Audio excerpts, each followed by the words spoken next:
ये सर ने बोला था ये हमारा मंदिर है, और मेरा मानना है कि इस स्टेज पे कभी भी अच्छे लीडर या वक्ता को इस स्टेज की जरूरत नहीं होती। ये स्टेज ना अच्छे लीडर नहीं मांगता है, अच्छे वक्ता नहीं मांगता है, ये स्टेज मांगता है सिर्फ अचीवर। और ये बनी स्टेज अचीवर्स के लिए है। और मैं अभी नेटसर्फ में पैदा हुआ नया बच्चा हूँ, हकदार नहीं हूँ, वो तो मुझे इज्जत दी गई, उसके लिए धन्यवाद। 98 से सफर शुरू किया था नेटवर्क इंडस्ट्री का, और फर्स्ट कंपनी थी, इंडिया की पहली कंपनी थी जो प्रोडक्ट बेस पे नेटवर्क मार्केटिंग में आई। और वो उम्र थी जब हम कॉलेज कर रहे थे, और नेटवर्क मार्केटिंग से सिर्फ प्रभावित इसलिए थे कि साथ के कुछ लोग उसमें अच्छा पैसा कमा रहे थे। तो 3-4 साल किया, मस्ती में किया, कुछ सीखा, कुछ थोड़ा बहुत कमाया, बहुत कुछ गवाया, तो उसको छोड़ा। छोड़ने के बाद फिर एक कंपनी मिली जो बाइनरी में थी। तो बाइनरी की असली ताकत हमें वहाँ समझ में आई। उस कंपनी के साथ काम करना शुरू किया, और सीरियसली करना शुरू किया, क्योंकि जब 98 में मैंने इस बिजनेस को देखा था, तब बात होती थी गा गे गी में, फ्यूचर टेंस में, कि एक दिन होगा लोग लाखों रुपए कमाएंगे, एक दिन होगा लोग करोड़ों रुपए कमाएंगे, एक दिन होगा लोग लग्जरी गाड़ी में घूमेंगे, एक दिन होगा लोग लग्जरी घरों में रहेंगे। लेकिन आज हम देख रहे हैं वो गागे की सब खत्म हो चुका है। यस है या नहीं है? Yes. आज करोड़ों का घर भी देख लिया हमने, करोड़ों की गाड़ी भी देख ली है, लाखों करोड़ों की इनकम भी देख ली है। तो जब मैंने दोबारा से एक कंपनी को स्टार्ट किया, तो उस समय गागेगी का जो सिस्टम था वो थोड़ा थोड़ा खत्म होने लगा था, क्योंकि लोग लाखों रुपए की इनकम में आ चुके हैं। करोड़ों रुपए भी लोगों ने कमाने इस इंडस्ट्री से शुरू किए थे। तो थोड़ा सा इसमें सीरियस हुआ, और सीरियस हुआ तो पहले, जैसे सर ने बोला अपना दिमाग नहीं लगाना है, तो पहले अपना दिमाग लगाया, क्योंकि वो जो पिछली कंपनी में सीखा था ना कहीं होता तो है कि भाई मेरे को बहुत कुछ आता, 3-4 साल लिए, भले जेब में क्या आया, बैंक बैलेंस में क्या आया, वो मुझे ही पता था। तो 3-4 महीने मैंने अपने सिस्टम से काम करने की कोशिश करी, और मुझे लगा कि यार मुझसे बेस्ट कोई कर नहीं सकता। और वो 3-4 महीने में रिजल्ट वही रहा जो पिछली कंपनी में रहा था। फिर ऐसे ही जैसे आज सालवी साहब से मिले, तो हमारे जो मेंटर थे उस कंपनी के, उनके साथ मिला, तो उन्होंने एक चीज़ कहा, तो आज सालवी साहब ने भी कहा कि जो आपने पहले किया हुआ है उसे छोड़ दो, जो सिस्टम कह रहा है उसे अपना लो, तो आप सफल हो जाओगे। वो करना शुरू किया। लगभग 2005 में मैंने उस कंपनी को स्टार्ट किया था, 2013 तक उस कंपनी को मैंने किया, जब तक वो कंपनी रही। ये बड़ा इम्पोर्टेंट है ना सर? आज 25 साल से इस कंपनी में बड़े गर्व के साथ कह रहे हैं, काश वो कंपनी भी इस स्टेबिलिटी की होती, इस मनोबल की होती, और इस लीगेसी के साथ चल रही होती, तो आज मैं भी कहता कि हाँ भाई इतने सालों से मैं भी उस इंडस्ट्री में हूँ। तो उन 2013 में जब मैंने उसको छोड़ा, तो लगभग 9.5 करोड़ रुपए की इनकम मैं वहां से कर चुका था, और मंथली इनकम जो थी वो लगभग 15 लाख प्लस की इनकम थी। जो सपने हमने शुरू में देखे थे, जो बचपने में देखे थे, वो सब पूरे किए। मर्सिडीज ली, BMW ली, प्रॉपर्टी ली, अच्छा घर लिया, सब कुछ लिया। और 98 से अब तक मैं आपको बता दूं कि नेटवर्क मार्केटिंग के अलावा मैंने कुछ नहीं किया। आज घर में जो भी है या जो भी आ रहा है वो नेटवर्क मार्केटिंग की बदौलत आ रहा है। लेकिन जब पहली कंपनी छोड़ी तो कोई दुख नहीं हुआ था, क्योंकि उस समय सीरियस नहीं थे। लेकिन जब दूसरी कंपनी को छोड़ना पड़ा, वो बड़ा दर्द भरा एक लम्हा था।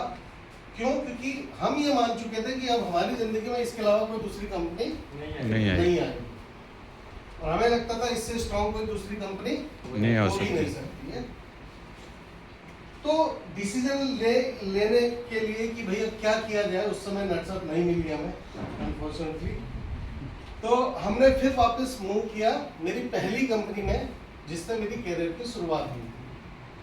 और 19 अगस्त 2013 का वो दिन था जब मैंने उसको जोड़ा। और उससे जुड़ने का मेन कारण क्या था कि वो कंपनी एक जनरेशन बेस्ड कंपनी थी, जनरेशन प्लान था उसका, और जिस समय मैंने शुरू किया था। लेकिन जब मैंने दोबारा उसे स्टार्ट किया तो वो बाइनरी में आ चुकी थी।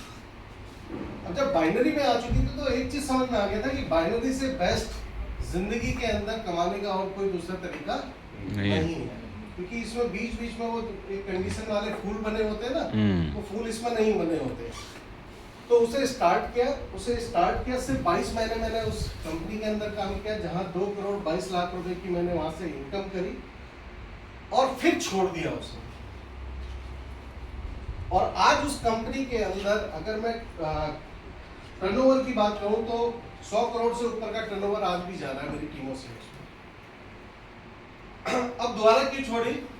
द्वारा छोड़ने का सबसे बड़ा कारण था कि जो ऑनर उस कंपनी का है उसने सिर्फ उस कंपनी को इसलिए चालू रख रखा है कि वो उसकी लाइफ की, जब वो इस इंडस्ट्री में घुसा, अपने करियर की इंडस्ट्री में घुसा, तो वो उसकी अपनी पहली कंपनी थी और वो सिर्फ उसको चलाना चाहता है ताकि ये रहे कि हाँ भाई मेरी लाइफ का पहला स्टार्टअप ये था, ये चलता रहना चाहिए, भले कोई कमाए या ना कमाए। और वो पूरी की पूरी कंपनी सैलरी पे रखे हुए कुछ लोगों के भरोसे चल रही है।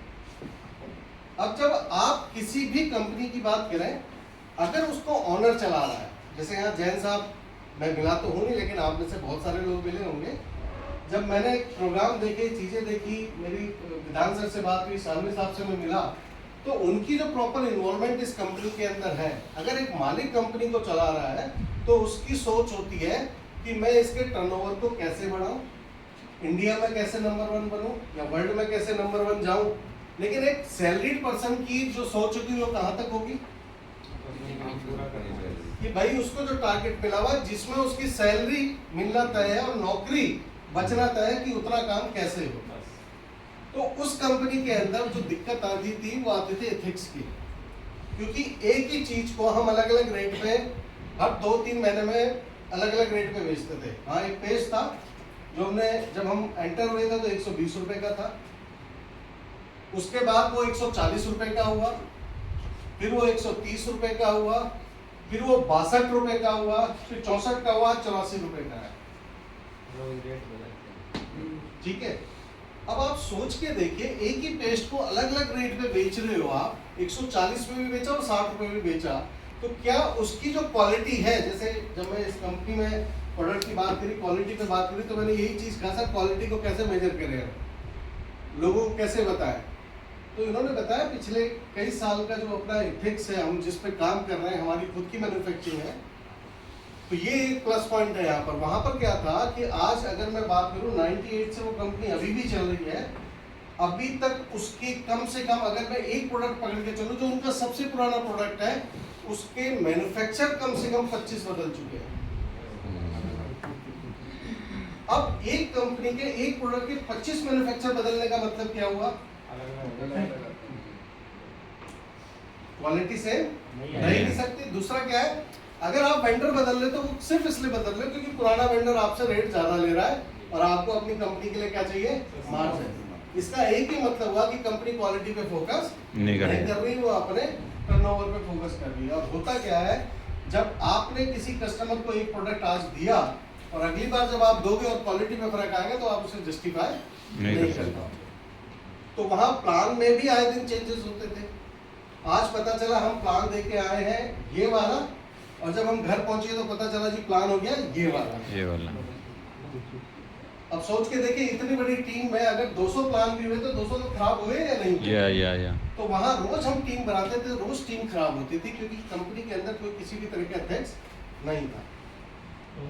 उसके बाद क्या हुआ कि 5-6 महीने कुछ नहीं किया, बहुत सारी कंपनियों में रिसर्च किया, इंटरनेशनल नेशनल सारी कंपनियों में जाकर देखा, लेकिन ढाक के 3-5 सब जगह एक ही हाल था। तो उसके बाद कुछ लोग आए जो सियाणे होते हैं, उन्होंने बोला सर अपनी कंपनी का चालू करो, अपनी कंपनी होगी तो पता तो चलेगा क्या हो रहा है क्या नहीं हो रहा है। तो 1-1.5 महीने सोचने के बाद फिर दिया चलो पंखा ले लेते, अपनी कंपनी स्टार्ट करी। और हर बड़ा नाटककर जिंदगी में एक बार ही गलती करता ही करता है, क्योंकि उसे क्या लगता है कि जो होगा हमारे सामने होगा, अच्छा होगा बुरा होगा। लेकिन जब कंपनी स्टार्ट करी तो पता चला जिन्होंने कंपनी स्टार्ट करी है वही नोचने के लिए बैठे हुए थे। तो 1-1.25 साल चलाने के बाद कंपनी को मैंने क्या किया, बाइंड अप किया, जिनका देना था दिया और लायबिलिटी फ्री करी। और उसके बाद से मैं डायरेक्टली नेटवर्क मार्केटिंग में नहीं कूदा। बहुत सारी कंपनियों के ऑफर आए, बहुत सारी कंपनियों के बंडल्स आए कि हमारे साथ आ जाओ ये ले लो। उसके बाद मैंने क्या किया, मैंने अपनी एक कंसल्टेंसी फर्म खोली, नेटवर्क मार्केटिंग नहीं छोड़ी, लेकिन उसके अंदर एंट्री जो थी मेरी उसको बदल दिया। मैंने एक फर्म बनाई, मेरी फर्म जो करती है वो काम करती है 2016 के बाद से कि अगर आपको अपनी MLM कंपनी शुरू करनी है तो A to Z सारे के सारे जो काम होते हैं कंपनी स्टार्ट चाहे वो आरओसी से रिलेटेड हो, चाहे वो लीगल की को लेकर हो, चाहे कंज्यूमर अफेयर्स मिनिस्ट्री के अंदर जो हमारी गाइडलाइंस आई थी उनसे रिलेटेड हो, प्रोडक्ट हो, सॉफ्टवेयर हो, कोई भी काम हो, ए टू जेड सारे सॉल्यूशन बना के देते हैं। और लगभग 80 कंपनियां तब से लेकर अब तक प्रोडक्ट बेस्ड और नॉन प्रोडक्ट बेस्ड यानी मनी मार्केट वाली मैं लॉन्च करवा चुका हूँ, लेकिन डायरेक्टली किसी कंपनी के अंदर नहीं घुसा। उसका कारण क्या था कि जब कोई व्यक्ति मेरे सामने, अभी भी इसी हफ्ते 3 कंपनियां लॉन्च करवा रहा हूँ सर, जब कोई भी व्यक्ति मेरे सामने बैठता है ना तो उसकी बातें सुन के ही समझ में आ जाता है ये कितना चलने वाला है। आप यकीन मानिए इस मार्केट के अंदर इतना बड़ा गोरख धंधा है, उसको एक नजर में देखिए कि अगर प्रोडक्ट देखोगे किसी भी कंपनी के टॉप जो आपको इस समय इंटरनेशनल इंडियन टॉप 5 कंपनी को भी पकड़ लीजिए जो इस समय जिनका नाम चल रहा है, अगर उसको मैन्युफैक्चर देखेंगे तो 5 के मैन्युफैक्चर एक ही होंगे। यही हो रहा है। ठीक है, और लड़ाई क्या हो रही है वहां पर, मेरा सस्ता और इसका महंगा, मेरी क्वालिटी अच्छी और इसकी बुरी। और ये वाकई में जब हमारे सामने कोई बंदा बैठता है, प्रोडक्ट की बात होती है, तो पहले तो मैं लड़ता था उनसे कि क्या कर रहे हो, फिर मुझे समझ में आ गया बेटा धंधा करना है तो जो ये कर रहे हैं करने दे, क्योंकि इनका तो मकसद है ही 6 महीने 1 साल 2 साल वाला।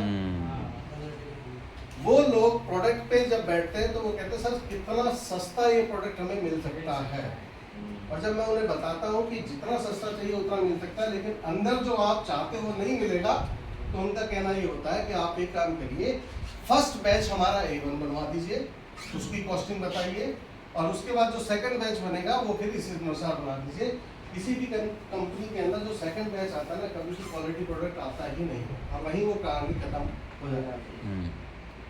होली के टाइम पे मेरे पास विधान जी का फोन आया, बोला सर क्या कर रहे हो, मैं कहा कुछ नहीं कर रहा। फिर ऐसा हो ही नहीं सकता आप कुछ ना करें, नेटवर्क मार्केटिंग ना करें। मैं कहा नेटवर्क मार्केटिंग नहीं कर रहा हूँ, लेकिन नेटवर्क मार्केटिंग के अंदर इन्वॉल्व हूँ।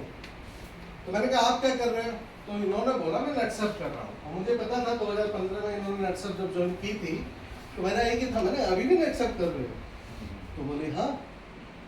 तो मैंने कहा ऐसा क्या है नेटसर्फ में, क्योंकि मैंने सिर्फ सुना था, कभी देखा नहीं था। तो मैंने इन्हें बोला कि भाई ऐसा क्या है, तो कह रहा सर मिलना पड़ेगा। मैंने कहा मिल लो। ये आए, इन्होंने मुझे प्लान बताया और कुछ चीज़ों को मैंने उसमें नोट किया, और 2016-17 के बाद अगर मैं कहूँ डायरेक्टली अगर किसी नेटवर्क मार्केटिंग कंपनी में मैं कूदा हूँ तो वो नेटसर्फ है। और एक चीज़ यहाँ पर और क्लियर कर दूँ कि नेटसर्फ की अगर मैं बात करूँ, प्लान दिखाने के सुना लोगों ने नेटसर्फ के बारे में, मार्केट में बहुत सारे लोगों ने, जैसे मैंने सुना था, लेकिन क्या सुना है, सिर्फ एक कंपनी है जो 2000 से चल रही है, बाइनरी में चल रही है ना। आप किसी भी व्यक्ति से जब बात करते हो, उनसे अगर वो कहते हैं कि नेटसर्फ के बारे में जानता हूँ, तो उनसे कहना कि एक बार आप मेरे साथ बैठ के मेरी नज़र से नेटसर्फ को देखिए और फिर डिसाइड कीजिए कि नेटसर्फ करना चाहिए या नहीं करना चाहिए। क्योंकि मैं अगर इनके साथ नहीं बैठा होता तो मैं ये डिसीजन नहीं लेता। ठीक है, इसमें सबसे पहले मैंने क्या देखा कि आज के डेट में नेटवर्क मार्केटिंग में सबसे ज्यादा जरूरी क्या है सर, क्या सबसे ज्यादा जरूरी क्या है, प्रोडक्ट या कुछ और है? हाँ जी, एथिक्स है, और क्या है? आज सबसे ज्यादा जरूरी है उस कंपनी का टिकना सर, है ना। मैंने उस कंपनी में भी काम किया है जिसके बारे में बता रहा था कि वहाँ एथिक्स नहीं है, लेकिन प्रोडक्ट वाइज आज भी प्रोडक्ट पे वो लोग फोकस करते हैं। ठीक है, आज सबसे ज्यादा जरूरी कंपनी का टिकना, और 25 साल से कंपनी अगर अपने इतने बड़े ऑफिस के साथ चल रही है और एथिक्स के साथ चल रही है, और सबसे बड़ी बात क्या है कि अप एंड डाउन के बाद भी आज खड़ी हुई है, तो ये हमारे एक प्लस पॉइंट है। और इतनी ईमानदारी से कोई नहीं बताता। एक शख्स बता रहे हैं कि उन्होंने करोड़ों रुपए की इनकम कमाई, 5-7 लाख रुपए के चेक से 22,000 रुपए में आ गए, ये कोई नहीं बताता। नेगेटिव चीज कभी कोई किसी से शेयर नहीं करता। इस कंपनी की जो मुझे अच्छी बात लगी वो ये लगी कि जब मैं इनसे मिला तो इन्होंने मेरे को शुरू से लेकर अब तक की सारी कहानी बताई कि 2 साल के बाद ही कंपनी में ये दिक्कत आई, 5 साल लगे उस चीज़ों से लड़ने में, फिर ये आया, फिर ये दिक्कत आई, अभी जो रिसेंटली दिक्कत आई वो बताई। तो एक चीज़ समझ में आ रही है कि यहाँ जो कंपनी है वो ईमानदारी से चल रही है और चलना चाहती है। बाइनरी की 2000 से अब तक सुरुवी एक कंपनी का नाम बता दीजिए सर, जो उसी नाम से आज भी हिंदुस्तान के अंदर बिजनेस कर रही है। 2000-2001 में शुरू हुई सारी कंपनियां, उसके बाद की शुरू हुई सारी कंपनियां बाइनरी के अंदर या तो अपना नाम चेंज करके आज की डेट में बिजनेस कर रही है या वो बंद हो चुकी है। इकलौती नेटसर्फ एक ऐसी कंपनी है जो उसी नाम से आज भी इस बिजनेस को धड़ल्ले से कर रही है। तो इस बिजनेस के अंदर सबसे इम्पोर्टेंट पार्ट मेरी नज़र में जो है वो ये है कि भाई मैं जिस भी कंपनी में कर रहा हूँ उसमें कमाए ज्यादा है, इट डजंट मैटर, वो टिकनी तो चाहिए, वो टिकनी तो चाहिए, और टिकी नहीं रही है तो उसमें जाके हम करेंगे क्या। और अब तो उम्र भी लगभग 48 साल की, अब तो वो एज भी नहीं रही जो वो उछलने कूदने की एज थी कि भैया आज यहाँ कल वहाँ परसों वहाँ, वो हो भी नहीं सकता है ना। दूसरी चीज प्रोडक्ट्स बड़े इंपॉर्टेंट है, क्योंकि प्रोडक्ट जिस घर में जाते हैं वो हमारी पहचान को बताते हैं। जब मुझे ये पता चला कि ये इकलौती एक ऐसी वर्ल्ड की कंपनी है, इंडिया की नहीं वर्ल्ड की, कि जिसके 100% प्रोडक्ट खुद के हैं। दुनिया में कोई कंपनी ऐसी नहीं है जिसके 100% प्रोडक्ट अपने, कोई ना कोई उसका प्रोडक्ट बाहर बनता है। अगर उसमें 25 प्रोडक्ट है तो मान के चलिए 1-2 प्रोडक्ट उसके बाहर बनेंगे ही बनेंगे। तो मैंने जब इनसे बात करी कि ऐसा कैसे हो सकता है, तो इन्होंने मेरे को पूरा चीज़ों को दिखाया, बताया, चीज़ों को समझाया, और ये सिर्फ किस लिए किया, ताकि प्रोडक्ट की क्वालिटी को मेंटेन कर सके। तीसरी चीज जो मैंने प्रोडक्ट पे देखी कि आपने प्रोडक्ट पे लिखा हुआ देखा होगा क्लिनिकली वैलिडिटी। उसका मतलब क्या हुआ, उसका मतलब क्या हुआ? उसका मतलब ये हुआ कि आपके और हमारे पास आने से पहले इस प्रोडक्ट को कई सारे लोगों को यूज करवाया गया, इसके रिजल्ट्स देखे गए, जब इसके रिजल्ट्स पॉजिटिव आए तब ये आपके और हमारे बीच में आए। मैंने सबसे पहले जाकर इसको क्रॉस चेक किया, मैं कंपनी की वेबसाइट पे गया, कंपनी की वेबसाइट पे जाकर मैं डाउनलोड वाले सेक्शन पे गया, वहाँ मुझे बहुत सारे सर्टिफिकेट मिले, उसमें से क्लिनिकली वेरीफाइड जो इनकी रिपोर्ट्स है अलग अलग प्रोडक्ट की, वो सारी मैंने पढ़ी है।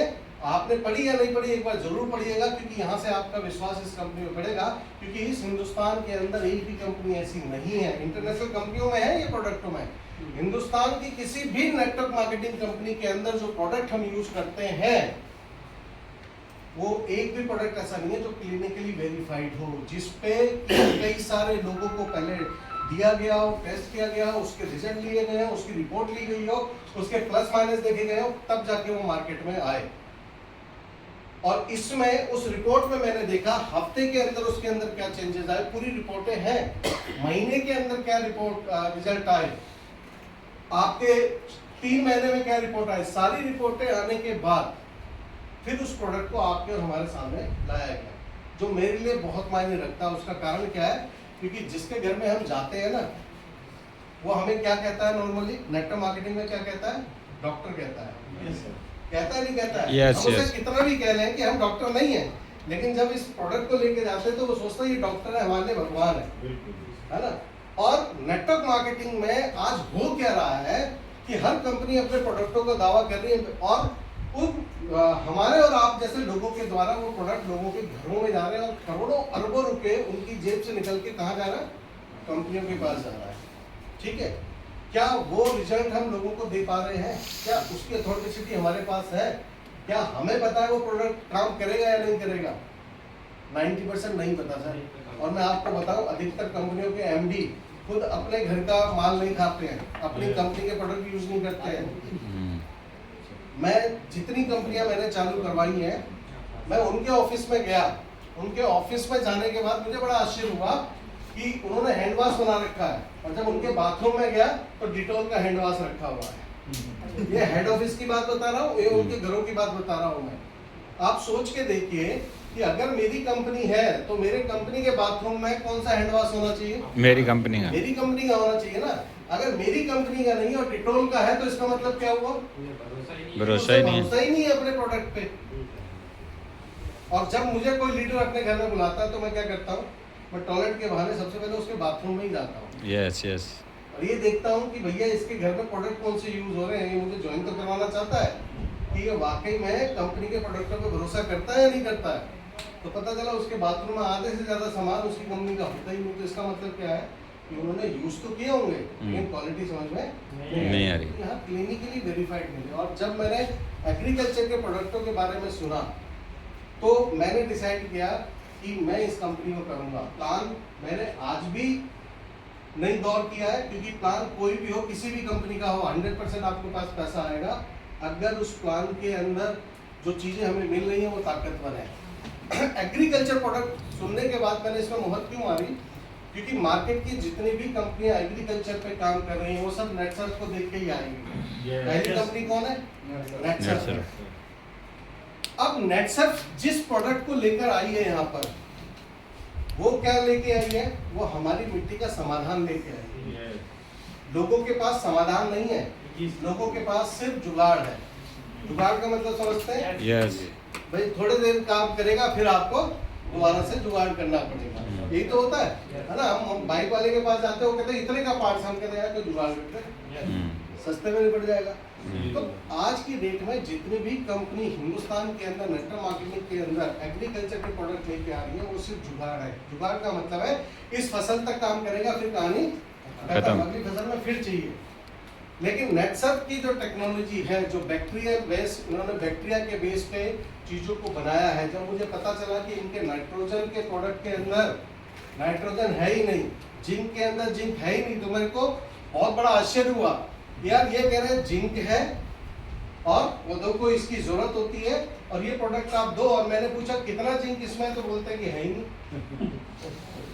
आप सोच के देखिए, जिस प्रोडक्ट को ले रहा हूँ उसमें वो है ही नहीं, तो काम कैसे करेगा? अब इन्होंने मुझे बताया कि उसके अंदर बैक्टीरिया हैं जो जिंक को क्या करते हैं, जो नेचुरल हमारी जो जमीन है उसमें से खींच के इनको देने का काम करता है। और ये बैक्टीरिया समय के साथ ऑटोमेटिकली बढ़ते रहते हैं, और अगर इस प्रोडक्ट को 2 से 3 साल लगातार आप अपने खेतों में यूज करते हो तो उसके बाद शायद इस जिंक की भी जरूरत आपको ना पड़े। आपके खेत में वो बैक्टीरिया इतने विकसित हो जाएंगे कि ऑटोमेटिकली सारा प्रोसेस नेचुरल वे में चलता रहेगा।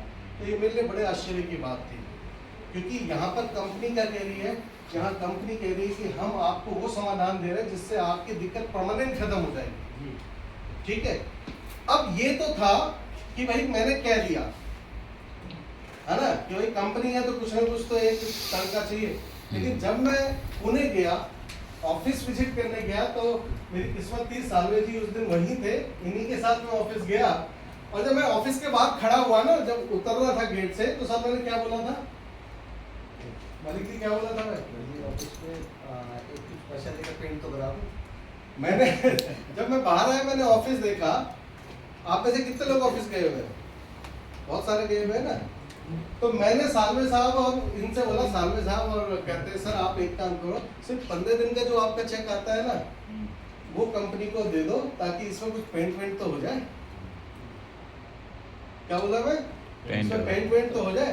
तब सालवे साहब ने मुझे बोला कि हमारी कंपनी सिर्फ कहती नहीं है सर, तो करने में विश्वास रखती है। इस ऑफिस के अंदर पेंट आज तक सिर्फ इसलिए नहीं हुआ क्योंकि हम ना सिर्फ ऑर्गेनिक इंडिया चाहते हैं, हम वाकई ऑर्गेनिक करना चाहते हैं। ये सिर्फ हमारी बात नहीं है या लोगों को कहने के लिए, नेटवर्क मार्केटिंग को प्रमोट करने के लिए नहीं है, ये हमारे विचारों में भी मिलता है और ये हमारे अंदर है कि हम इस तरह का काम करें।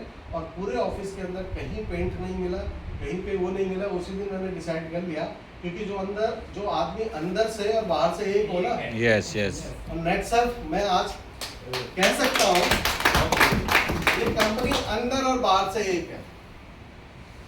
तो मैंने डिसाइड किया, मैंने काम चालू कर दिया है।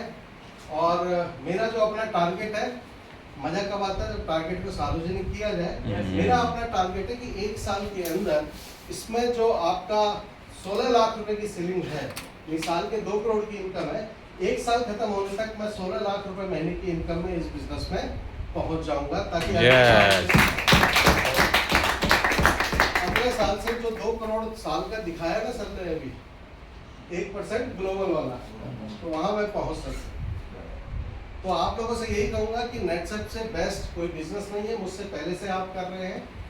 बस करना क्या है कि हमें चीजों को तेजी से करना है।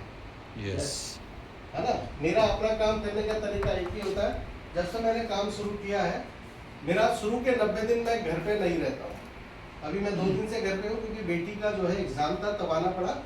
मैंने जिस दिन से इसको चालू किया है, विधान सर जानते हैं कि मैं घर पे नहीं टिका हूँ। मेरा पहला महीना होता है अपने सेलेक्टेड 10 से 15 लोगों की टीम बनाने का, जिनके साथ मैं आगे का बिजनेस कर सकूं, और अगला महीना होता है वो 10 से 15 लोगों के 10 से 15 लोग बना सकूं, और तीसरा महीना होता है कि जो मेरे अपने 10 से 15 लोग हों उन्हें फिर अब जो एजुकेशन सिस्टम है, जैसे इसमें फास्ट ट्रैक है वैसे अपना एजुकेशन सिस्टम है, उसके अंदर उन्हें लीडरशिप में डाल सकूं, और 90 दिन के अंदर फिर मेरा काम सिर्फ एक ही होता है कि मीटिंग अरेंज करना, ट्रेनिंग अरेंज करना, दैट्स इट। मैं 90 दिन के अंदर किसी भी कंपनी में फिर 1-to-1 नहीं करता।